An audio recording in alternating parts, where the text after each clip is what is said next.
어느덧 3월이 되어 첫 번째 주일을 우리가 맞이하고 있습니다. 지난 주간에는 3.1절을 또 우리가 보냈죠. 3.1절을 보내면서 늘 어떤 그런 국경일과 절개는 의미가 있는 것을 보게 됩니다. 일제 시대 때에 그 압제 속에서 그 위험을 무릅쓰고 민족과 백성들이 외쳤던 그 독립운동의 그 모습이 정말로 지금도 울려 퍼지도록, 또 천안 밑에 병천 아운의 장터에서는 해마다 대한독립 만세 외치면서 독립과 자유가 얼마나 좋은 일이냐 이렇게 우리에게 들려주고 있는 듯 합니다. 안동에는 예부터 지켜온 양반과 집성총이 군데군데 자리 잡고 있습니다. 안동 풍산읍에 오미마을이라는 곳이 있는데요. 거기에는 또 풍산 김씨 집성촌이 거기에 있습니다. 그 마을에는 많은 여러 인재를 배출했다고 합니다. 1630년 김대연의 8아들이 있는데 8아들 모두가 다 과거에 급제했다고 합니다. 대단한 일이죠.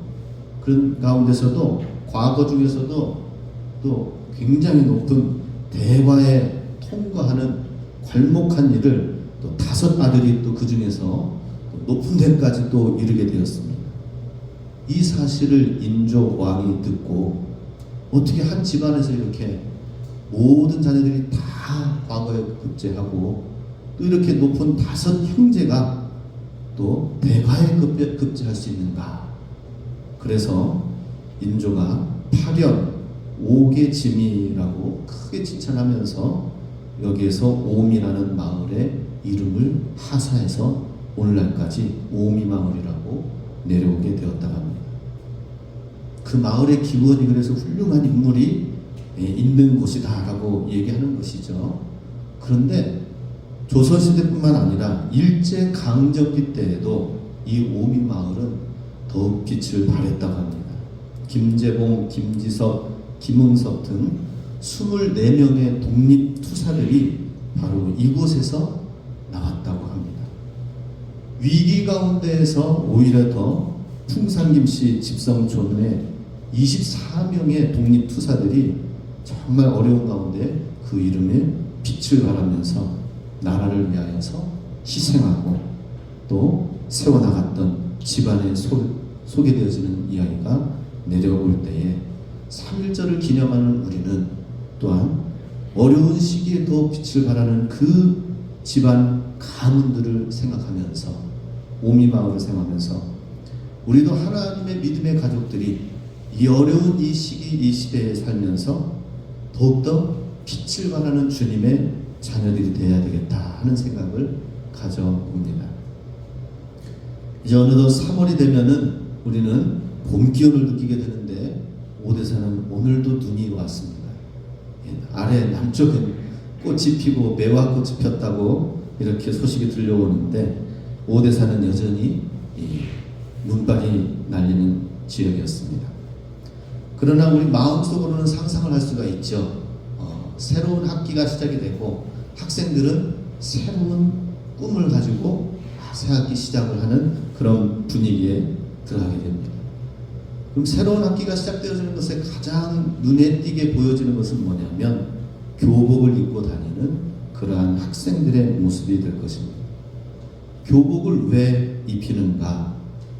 학생들에게 신분을 자각하게 하도록 하여서 어디 교복 입고 다니면은 다른데 이상한 데 못 들어가죠. 그죠? 반드시 나쁜 곳에 가려고 하면은 교복을 벗고 가방에다 집어넣고 그래가지고 어디 갑니다. 마치 제가 한 것처럼 그렇게 옛날에 그랬던 것처럼 얘기하는 것 같은데 저는 절대 그런 적은 없었는데요. 이렇게 교복을 입고 일체감, 소속감을 갖게 하는 동시에 교사, 어른 입장에서는 소위 관리와 감독을 하기가 용이하다라고 하는 것입니다.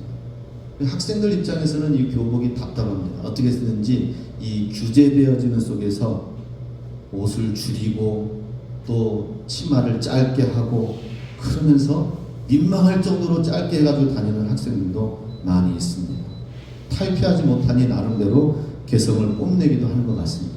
그런데 우리 이 교복이 사실은 일찍이 초창기 영국의 사립학교나 조선의 성균관에서는 복장 옷을 입는 규정을 두었는데요.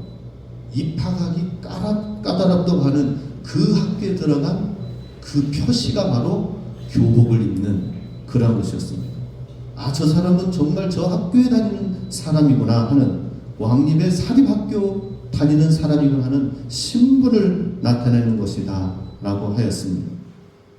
그리고 경제활동에 매이지 아니하고 학문의 시간을 보내는, 학문에 전적으로 공부할 수 있는 특권을 가진 사람이 저 교복을 입은, 저 복장을 입은 사람이다 하여서 복장을 입은 사람은 자부심을 갖고, 아, 나는 어디에 매이지 아니하고 공부만 할 수 있는 사람이다라고 하는 하나의 특권이다라고 하는 것입니다.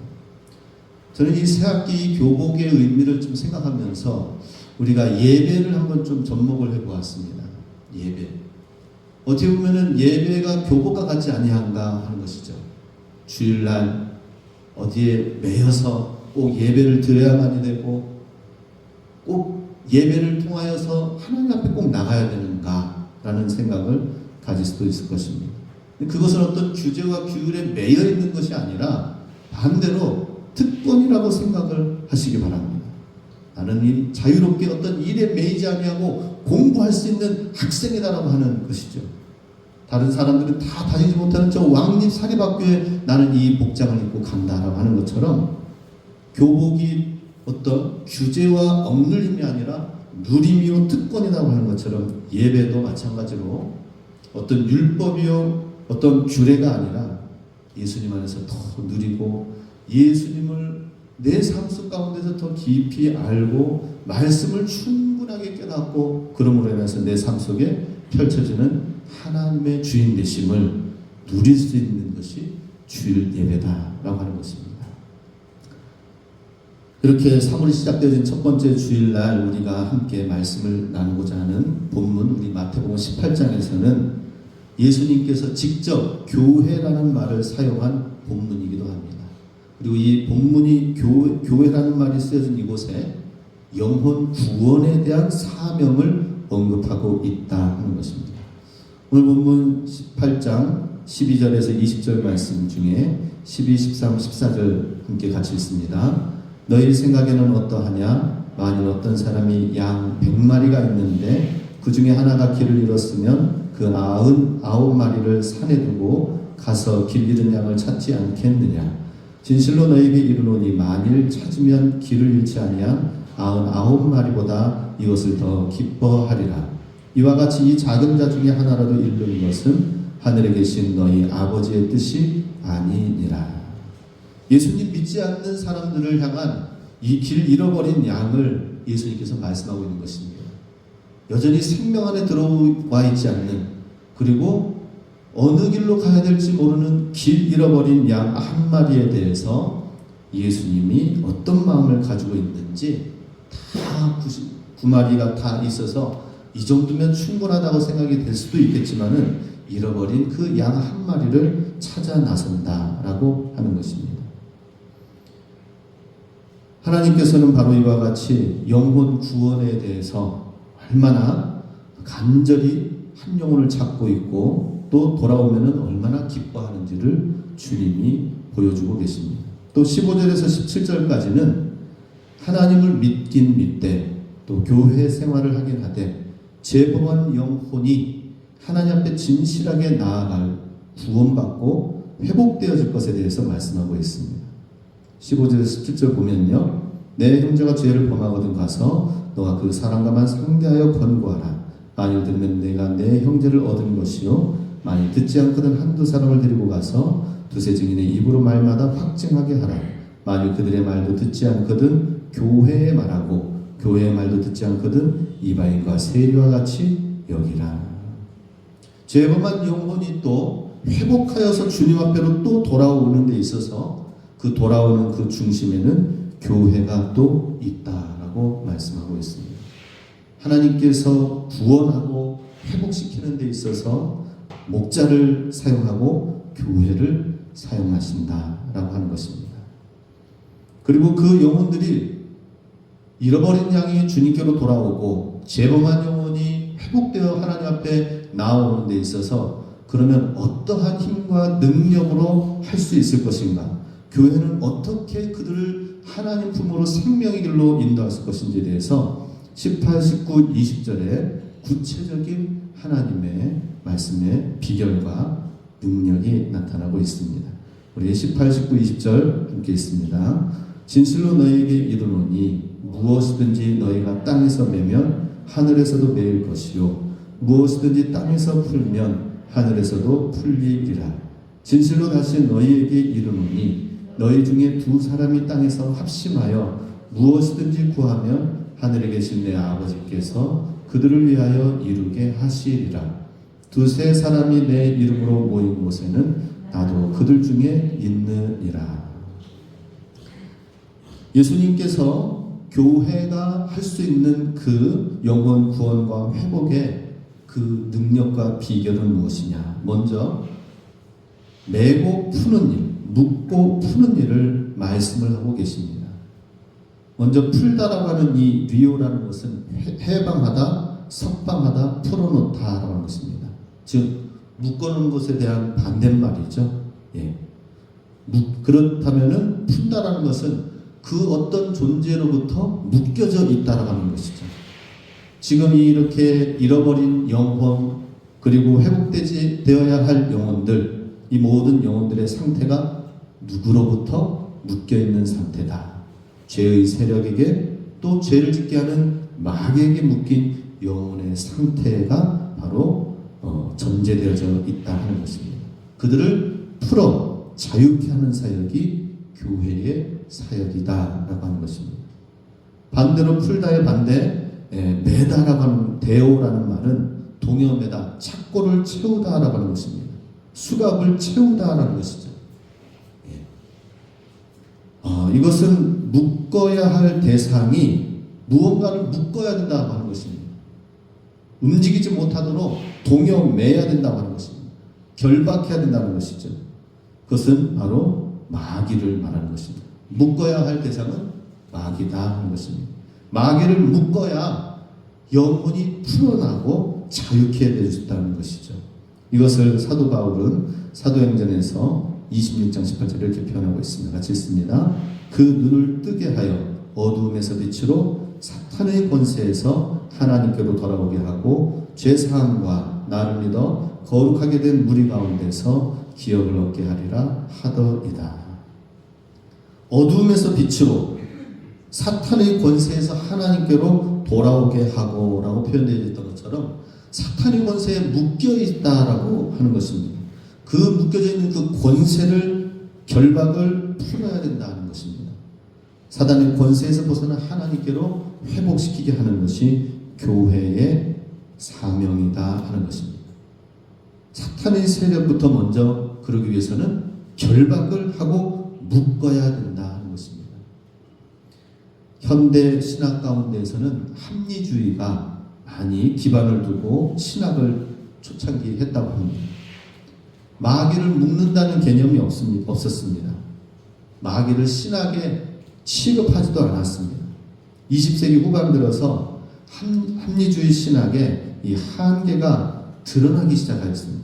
영혼 구원하고 교회가 부흥하고 성장하는 것이 아니라 교회가 부흥하고 성장했던 교회들이 어려움을 겪고 점점 힘들어져가며 또 선교 현장에서 씨름하고 있는 선교사님들이 이러한 모든 문제의 원인이 무엇일까?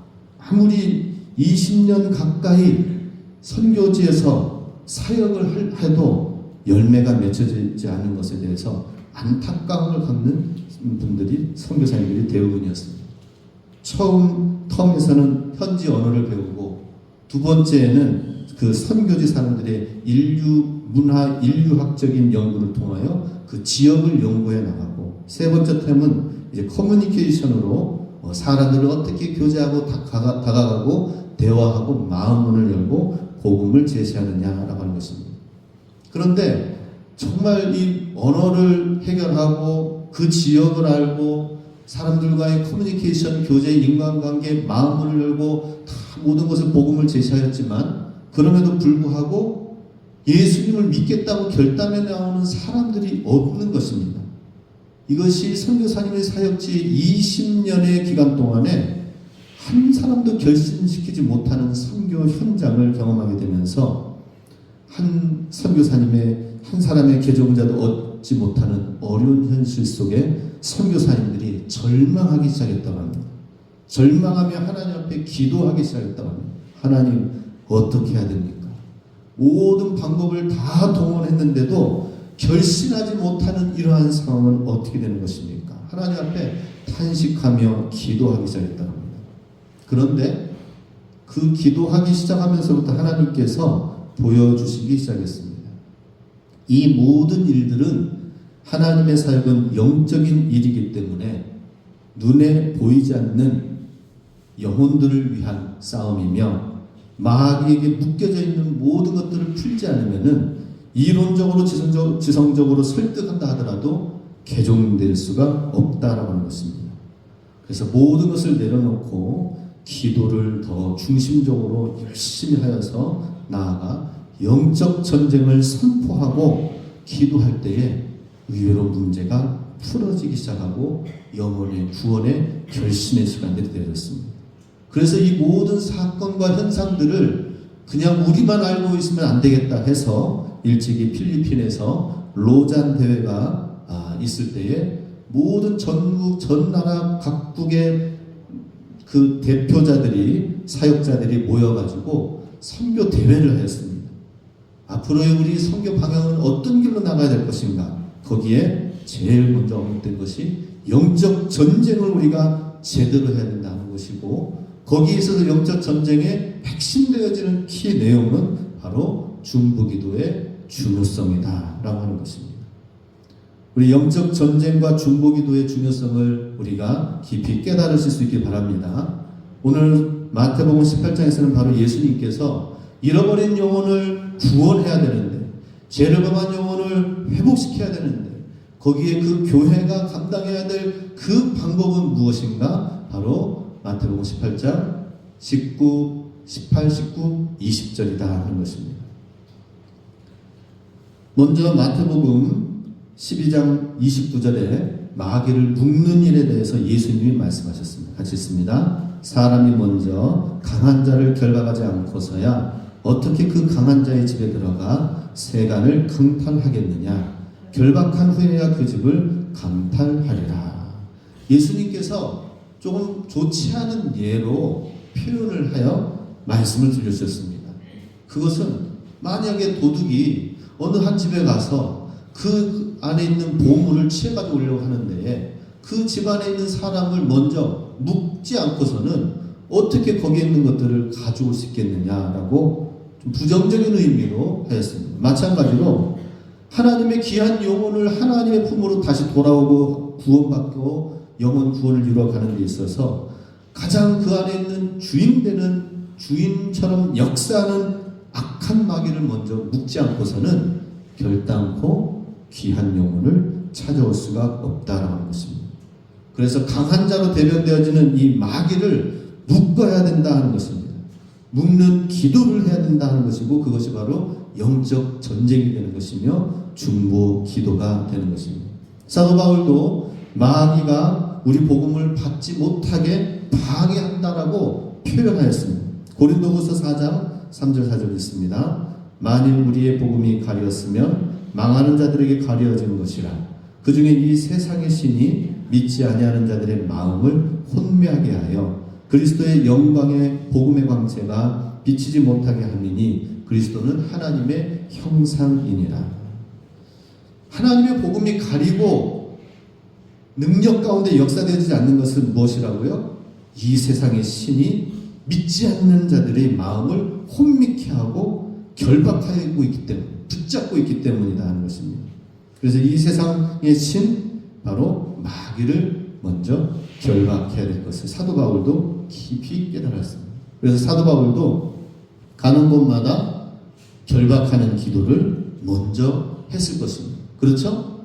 예. 가는 곳마다 그곳 가운데 역사하는 구체적으로 그 지역의 특성이 있습니다. 아, 이 지역은 무엇이 타락하였고 무엇이 잘못되어졌고 어떤 부패가 있고 어떤 쾌락의 역사, 욕심의 역사가 있고 거짓된 것이 있고 잘못된 폭력이 있고 전쟁이 있고 그 지역 가운데 역사하는 흑암의 권세들이 있는 것이죠.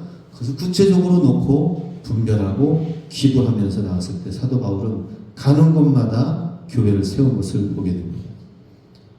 오늘 구체적인 주님의 말씀에 19, 20절 말씀을 보면은 예수님께서 정말 어떻게 무엇을 해야 될지를 교회가 감당해야 될 그 방법을 말씀해주고 있습니다. 다시 한번 19, 20절 같이 있습니다. 진실로 다시 너희에게 이르노니 너희 중에 두 사람이 땅에서 합심하여 무엇이든지 구하면 하늘에 계신 내 아버지께서 그들을 위하여 이루게 하시리라. 두세 사람이 내 이름으로 모인 곳에는 나도 그들 중에 있느니라. 자, 문제의 원인을 주님께서 분명히 말씀하고 계시죠. 그 안에 강한 자를 먼저 결박해야 된다라고 하는 것입니다. 결박하고 나서 묶어놓고 그럴 때에 영혼을 풀고 자유케 하고 주님께로 돌아오게 하는 역사가 있게 된다는 것이죠. 오늘 아침에도 제가 눈이 좀 쌓여서 이렇게 교회 앞을 이제 눈을 치우고 있는데 지나가는 차가 갑자기 탁 서는 거예요. 그러더니 한 사람이 내립니다. 목사님이시죠? 그러는 거예요. 가만히 보니까 조금 낯익은 분이셔요. 바로 여기 청기와 민박 아랫집에 그 아드님이 또 이제 주말에 왔다가 다녀가시는 거예요. 다녀가시는 길에 얘기하는 거예요. 이제 그것도 이제 눈 치우고 뭐 이렇게 하니까 감사한 마음을 가지고 있죠. 그래서 오늘은 햇살이 또 좀 이렇게 피어지고 하니까 저희 앞길까지는 안 치워도 될 것 같습니다. 목사님 늘 감사합니다 하면서 서울 잠시 다녀오겠습니다 인사하고 가시더라고요. 그래서 이 자녀분들도 이렇게 마음문이 활짝 열려져 갈 때에 정말 그들에게 필요한 것이 무엇인가 구체적으로 우리가 우리의 기도가 필요하다라고 하는 것을 보게 됩니다. 그러기 위해서는 믿지 못하게 하고 혼미케 하는 이 세상의 신을 먼저 우리가 결박해야 된다라고 하는 것입니다. 자, 그래서 우리가 첫 번째 주님이 말씀하시는 원리가 있습니다. 약속과 응답의 원리다 하는 것이죠. 우리 19절 다시 한번 읽습니다. 진실로 다시 너희에게 이르노니 너희 중에 두 사람이 땅에서 합심하여 무엇이든지 구하면 하늘에 계신 내 아버지께서 그들을 위하여 이루게 하시리라. 합심해서 기도하면은 반드시 내 하늘에 계신 내 아버지께서 그들을 위하여 이루실 것이다 라고 말씀하고 계십니다. 기도하면, 합심해서 기도하면 하늘에 계신 아버지 하나님이 이루신다라고 누가 말씀하셨어요? 예수님께서. 진실로라고 말하는 것은 참으로 믿어라 라고 하는 것입니다. 예수님께서 이 진실이라고 하는 이 말은 헬라어로 아멘이에요. 에이멘이에요. 에이멘. 예수님이 먼저 아멘, 내가 다시 너에게 말한다라고 하는 거예요. 예수님도 아멘 하셨어요. 아멘. 우리 성도님들도 아멘을 크게 받아가시기 바랍니다. 할렐루야. 아멘. 예수님도 말씀하시고 이건 참말이다, 진실이다, 믿어야 된다 하면서 아멘 하면서 에고에이미 내가 너에게 말한다 라고 말씀하셨습니다. 그것은 뭐예요? 합심해서 기도하면 악한 자를 결박해야 되는 것을 분명히 정보를 주셨어요. 그럼 그것을 어떻게 할 것인가? 어떻게 풀어내고 묶을 것인가? 그 방법은 뭐라고요? 우리가 함께 합심해서 기도하면 된다는 거예요. 기도하면 어떻게 된다고요? 하늘에 계신 예수님의 아버지, 우리의 아버지 하나님이 이루어 주시리라 라고 말씀하십니다. 여기서 약속과 응답의 원리는 뭐예요? 우리가 분명히 약속하셨기 때문에, 분명히 응답해 주신다고 말씀해 주셨기 때문에 우리는 믿음을 가져야 되고 확신을 가져야 될 줄로 믿습니다. 내가 기도하면 응답하신다. 내가 기도하면 역사하신다. 주님이 이루신다. 우리가 하는 거는 아무리 해도 부족해. 그죠? 아무리 해도 감동을 주고 뭐다 하더라도 사람의 마음이 정말 하나님께로 돌이키는 데에는 한계가 있는 것을 보게 됩니다. 그동안 우리가 마을잔치라든지 얼마나 이 지역 가운데에 수많은 영혼들에게 봉사하고 섬기고 사랑하고 초대하고 마을잔치를 베풀고 의료선교, 미용선교 곳곳에 찾아가서 등도 달아드리고 도배도 해드리고 정말 이것저것 많이 했지만은 마음은 어느덧 열려지고 긍정적인 생각을 가지고 있지만 결심하고 결박되어서 하나님 앞에 나오는 데에 있어서는 방법이 있는 것을 보게 됩니다. 우리가 무엇을 해야 된다고요? 합심해서 기도해야 된다는 것이죠. 그럴 때에 응답해 준다는 사실을 우리는 믿어야 된다. 확신해야 된다. 우리의 약속과 응답의 원리를 믿고 확신하시기 바랍니다. 믿으시기 바랍니다. 그리고 두 번째 원리를 말씀해 주십니다. 20절 같이 있습니다. 두세 사람이 내 이름으로 모인 곳에는 나도 그들 중에 있느니라. 두세 사람이 모여서 주님 앞에 예배하고 기도하고 한 그곳에 주님이 어떻게 하신다고요? 그들 중에 있다. 임재의 원리다라는 것입니다. 마귀를 결박하고 쫓아내는 방법은 뭐라고요? 주님의 임재가 있으면 된다는 것입니다. 주님의 임재를 믿으시기 바랍니다. 주님의 임재는 그럼 어떻게 이루어진다고요? 두세 사람이 내 이름으로 모인 곳에. 그럼 모여야 돼요. 기도해야 됩니다. 예배드려야 됩니다. 모여서 함께 합심해서 기도해야 된다는 것입니다. 기도와 교제의 공동체를 이루어야 된다 하는 것입니다. 하나님의 임재가 계시고 예수님이 그곳에 계신다면 사탄이 꼼짝 못하는 거예요. 사탄이 결박되어지는 거예요. 불신자의 가정 혹은 가정 가운데 역사는 흑암의 권세, 거기에서 정말 예수님의 임재를 위해서 기도해야 될 줄로 믿습니다. 예. 제가 지난 주간에 어떤 목사님과 교제를 잠깐 나눴는데 기도 제목을 나눴어요.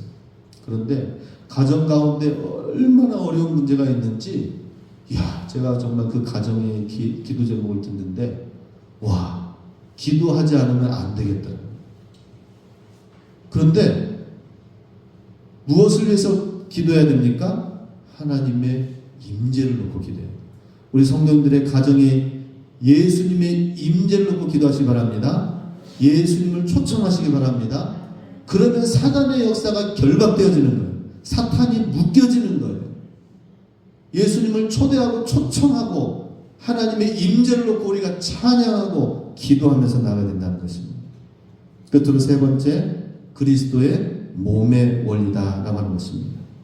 다시 20절 말씀에 보면은 두세 사람이 내 이름으로 모인 곳에, 또 합심하여라는 말이 있고 두세 사람이 모인 곳이다라고 했습니다. 자, 이것을 보면은 예수 그리스도의 몸의 원리가 보여지는데, 우리 교회는 그냥 사람들이 모인 어떤 하나의 집합체, 조직이 아닙니다. 우리는 뭐예요? 주님의 교회는 모여서 예배드리는 그리스도의 몸된 성전을 이루고 있는 거예요. 예수님이 교회의 머리가 되시고 우리는 모두가 다 각각의 역할을 담당하고 있는 몸이다. 유기체다라는 것입니다. 한 몸을 이루는 것입니다. 우리는 일반 세상 공동체가 아닙니다. 일반 세상 조직체가 아닙니다. 우리는 뭐라고요? 그리스도의 몸이다라는 것입니다. 한번 따라서 해볼까요? 나는 그리스도의 몸이다. 시작. 나는 그리스도의 몸입니다. 우리는 그리스도의 몸이다라는 것입니다.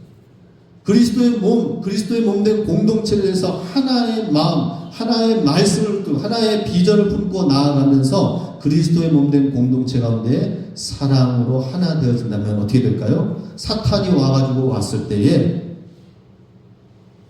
하나의 조직체로 보는 게 아닙니다. 교회를 공격하고 교회에 사탄이 어떻게 대할까요? 와서 공격하러 왔다가 예수님을 보고 물러가게 되고 예수님의 모습을 보고 쫓겨나게 된다는 것입니다. 믿으시기 바랍니다. 우리 개인 한 사람 한 사람은 연약합니다. 우리는 세상 가운데에서 세상 공동체, 경제 조직체보다 사실은 약합니다. 경제 조직체야 뭐 회사라든지 뭐 하면은 다 목적이 있는 거죠. 그죠? 이윤을 내고 그리고 싫어도 거기에 다 복종해야 되고, 그래서 어떻게 쓰는지 회사가 잘 되어지도록 자유를 다 내려놓고 어김없이 그 시간이 되면은 거기에 가서 그 일정한 일하는 시간에 가정을 희생하는 것까지라도, 건강이 나빠지기까지 하더라도 해서 그 회사를 위해서 일하고 그렇습니다. 그런데 그런 목적이 있기 때문이죠.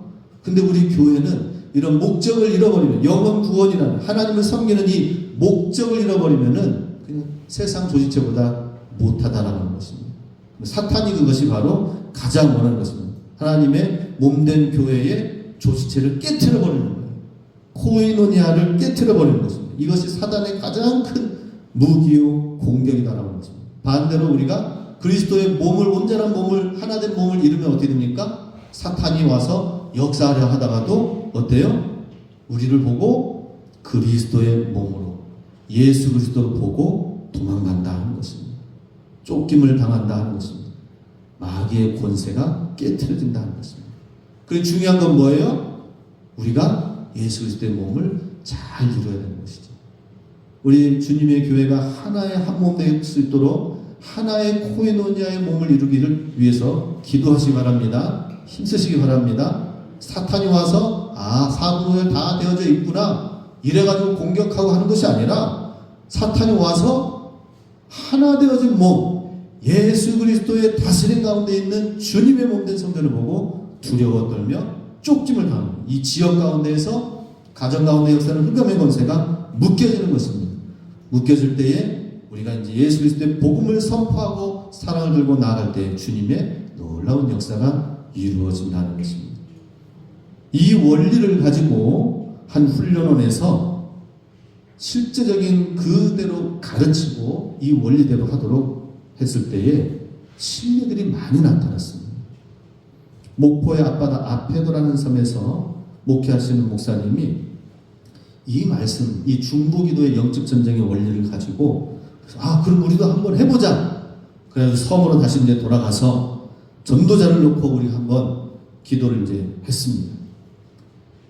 아직 안 믿는 사람들 조사해 보니까 그 아페도라는 섬에 80명이 있었다고 합니다. 그 사람들의 명단을 작성해서 구역별로 나눠가지고 10명, 15명, 20명씩 나누어서 놓고 날마다 통성으로 기도하면서 기도했을 때에 사탄을 묶고 그들 가운데 역사는 흑암의 권세를 묶고 그리고 합심해서 기도했어요. 합심해서. 그래서 선포하였을 때 4달 동안 기도하였을 때 드디어 5달째 되는 때에 4명의 새신자가 하나님 품으로 오게 되었다고 합니다. 할렐루야. 4명의 사람이 온 그 불신자 가운데에서는 도저히 저 사람은 예수님 믿지 않을 것이다 라고 하는 대적하고 끊임없이 예수님을 교회 다니는 사람들을 욕하고 비난했던, 빈정댔던 그 사람이 주께로 돌아왔다는 거예요. 그래서 이렇게 하니까 되는구나 해서 합심해서 다시 또 중보기도 하면서 나아갔을 때에 사탄을 묶고 결박하며 하나님의 임재를 구하고 한 몸 된 그리스도의 몸을 이루었을 때에 5년 뒤에 80명의 불신자 가운데 절반인 40명이 예수님을 믿고 돌아오게 된 간증을 하였다고 합니다. 할렐루야. 두 번째 신뢰가 또 있습니다. 어떤 목사님은 홍성 지역 시골에서 목회를 하고 있었는데 그 사실을 딱 간증을 듣고 나도 한번 우리 교회 가서 실제적으로 한번 해봐야 되겠다. 그래가지고 그대로 가서 조사를 했다고 합니다. 불신자가 우리 지역 이 주변에 몇 명이나 될까? 그리고 이름을 정확하게 기록해가지고 그래서 120명을 분담해가지고 나눠서 두세 사람이 구역별로 모여서 기도하도록 하였습니다. 열심히 기도하였더니 저기 섬 앞에도는 4달 동안 기도했을 때 5달 때부터 이제 새로운 영혼이 오기 시작했는데 이 홍성 지역은 2달 동안 기도하자 3개월째 되는 때에 2명의 사람이 왔다고 합니다. 2명의 사람이 교회에 오기 시작했다고 합니다.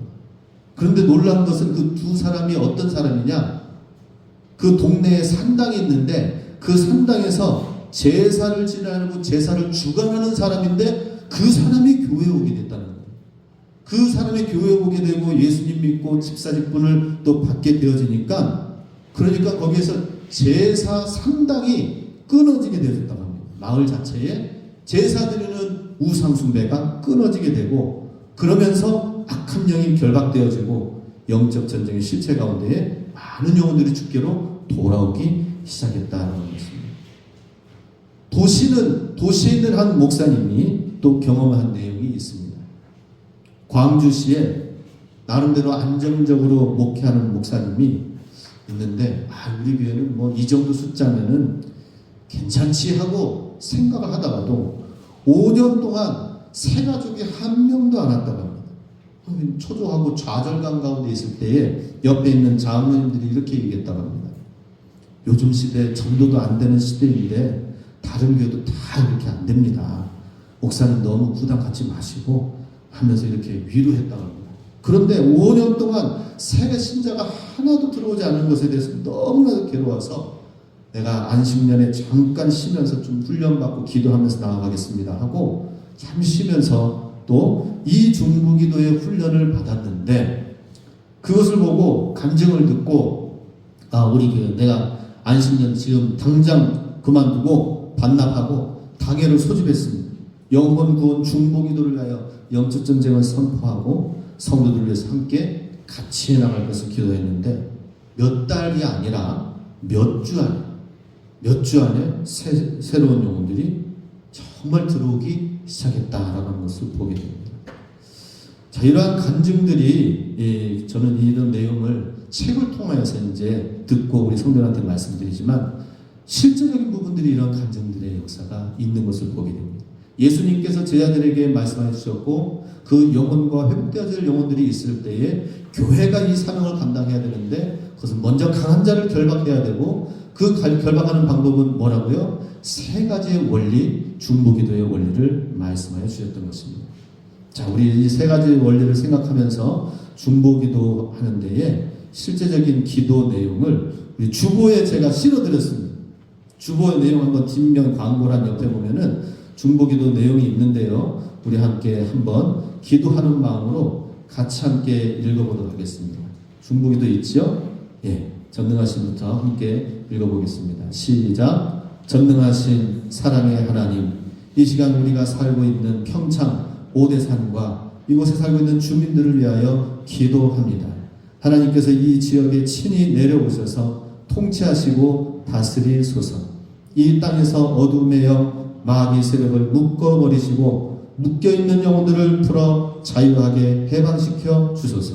저들이 해방되어 예수 믿게 하옵소서. 예수 믿고 구원받고 하나님의 사랑과 은혜의 축복을 누리게 하옵소서. 우리 주 예수의 이름을 찬양하는 하나님의 백성을 삼으소서. 할렐루야. 이제 우리가 만왕의 왕이신 예수 이름으로 명하노니 오대산 지역에서 어둠의 영은 이제 묶일지어다. 너희가 묶고 있는 영혼들을 풀어놓고 떠나갈지어다. 그들 영혼들은 예수께서 십자가 보혈의 피로 사서 하나님께 드려진 영혼들이니라. 그들을 풀어놓고 물러갈지어다. 할렐루야. 이제 우리가 예수 이름으로 축복하노니 오대산 진부 대관령 평창 주민들은 예수 이름으로 해방될지어다. 예수 이름으로 해방되어 예수 이름 믿고 구원받게 될지어다. 하나님의 사랑과 은혜와 축복을 누리는 백성이 될지어다.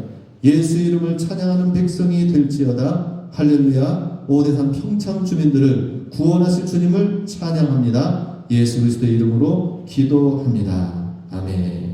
자, 우리가 지역을 놓고 이렇게 했지만은 사실 그곳에 사람의 영혼들의 우리가 품고 있는 영혼들의 태신자의 이름, 아직 믿지 않는 가족, 자녀들을 위해서 놓고 우리가 결박하는, 묶는 기도, 사단을 묶는 기도, 그 영혼을 푸는 기도를 우리가 좀 개인적으로 하고 또 우리가 모일 때마다 합심해서 또 기도하는 시간을 갖기 원합니다. 그래서 우리가 이 영적 원리에 약속, 응답의 원리가 있죠. 주님은 반드시 우리가 기도하고 합심해서 기도하면 응답해 준다고 약속해 주셨습니다. 확신하시기 바랍니다. 믿으시기 바랍니다. 또 임재, 내가 그들 중에 함께 하겠다고 말씀하신 임재의 약속을 해주셨습니다. 주님이 우리에게 임재 오실 때 악한 영이 떠납니다. 그리스도의 몸의 원리입니다. 주님의 참된 몸을 온전히 이룰 수 있도록 주님의 교회가 그리스도 안에서 살아내서 영으로 하나 되어서 주님의 몸된 주님의 제단을 이루어 하나님 앞에서 올 한 해 우리 함께 중보기도의 영적 전쟁을 통하여서 우리가 그동안에 뿌린 모든 열매들이 걷어지는 시간들, 봄에 씨앗이 뿌려질 때 이제 열매를 거둠을 생각하면서 뿌리죠. 우리도 이 사순절 기간 기도하시기 바랍니다. 그래서 부활절 때 빠르게는 이제 3월 31일 날 부활절 때 하나님 우리가 악한 영이 역사하는 그 가정의 개인의 영혼에 역사하는 영들을 묶고 우리가 그 영혼을 풀어서 하나님 앞에 나올 수 있도록 기도하면서 부활절날 초청할 수 있게 원합니다. 또한 우리 6월 달에 이 지역의 의료 전도 사역의 계획이 있습니다. 그 6월 달에 하나님의 지역의 수많은 영혼들이 와서 이 모든 사역과 봉사를 통하여서 결신되어지는 놀라운 역사가 있을 수 있도록 그러기 위해서는 어떻게 해야 된다고요? 우리가 영적 전쟁 가운데 중보기도의 놀라운 은혜를 우리가 누리셔야 될 줄로 믿습니다. 우리 함께 이 시간 함께 기도하는 시간 갖도록 하겠습니다. 하나님, 주님과 주신 놀라운 중보기도의 은혜를 통하여 이 세 가지 원리를 우리가 붙들고 기도할 때에 하나님 놀라운 성령의 구원의 역사가 우리 삶 가운데 교회 가운데 이루어지게 하여 주시옵소서. 함께 기도합니다.